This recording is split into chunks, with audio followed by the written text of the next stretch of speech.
Chapter 7. Mr. Wells didn't waste time as he motioned me forward to follow him. I listened. My stomach turned and I walked with him as he led me through the hallway we were in to the end of it. On the right side was a door he stopped at. "This is my office.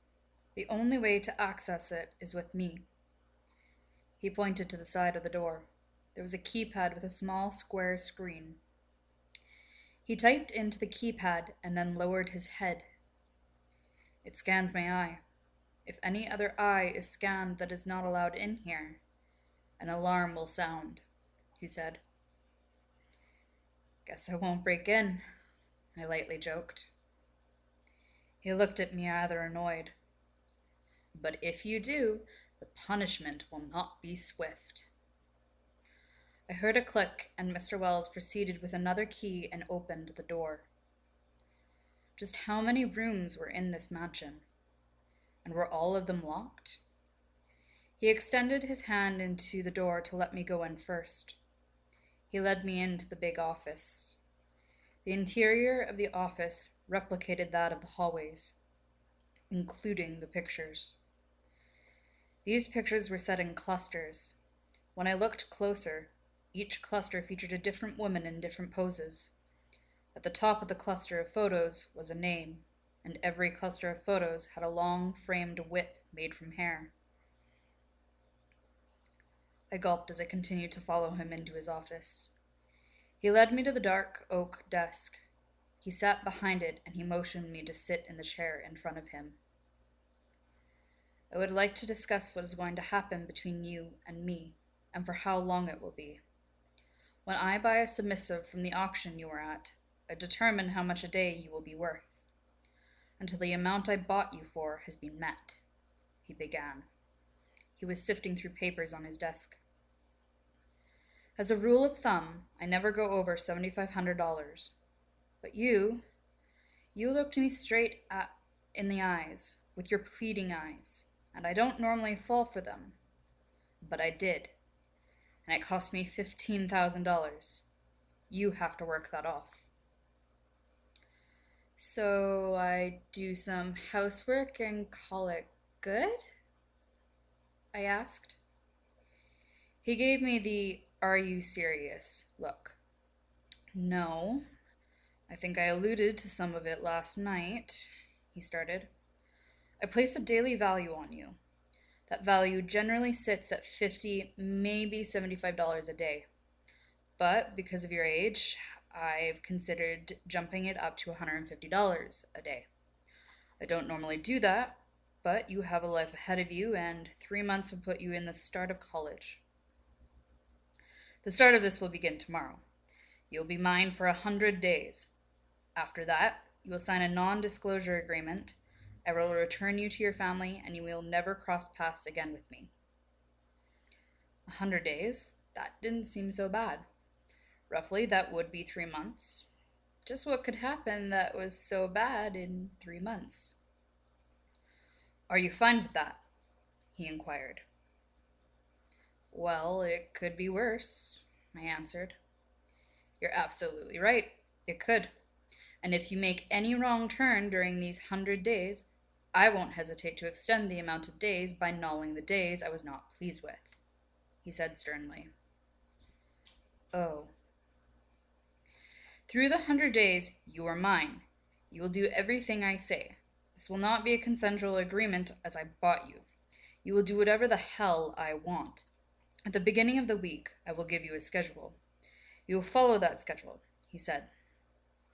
He was hitting his finger on the desk to prove his points. He handed me a small binder filled with a set of papers encased with plastic protectors. "Enclosed in this binder is your first week's schedule. The rest of the pages are an explanation of what activities will show up on your schedule." I flipped it open. "Don't read it yet. Read it when you are by yourself, in your room. Mark what you need to. When you have read it all, you can ask me questions tomorrow. However, very few items are negotiable. What's in there is what you will do." Mr. Wells spoke. I pulled the binder close to me. Okay, I said. Just how bad could it be, anyways? A phone rang. Mr. Wells picked it up. Send him to Karen's room. We will be a few minutes yet, Mr. Wells said, and then hung up the phone.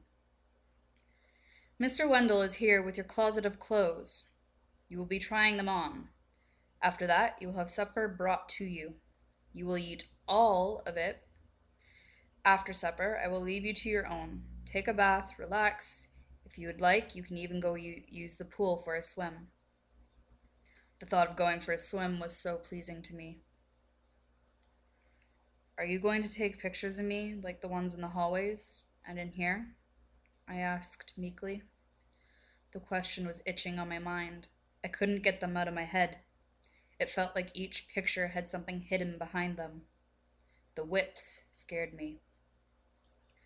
I keep pictures of all my submissives, he replied. Great. I didn't want to think about him looking at me naked after this. Mr. Wells stood up. Come, I don't want to keep Mr. Wendell waiting. I'm not a patient man, and I don't like keeping others who are as impatient as I am waiting, he said. He walked towards the door once more and opened it and ushered me through.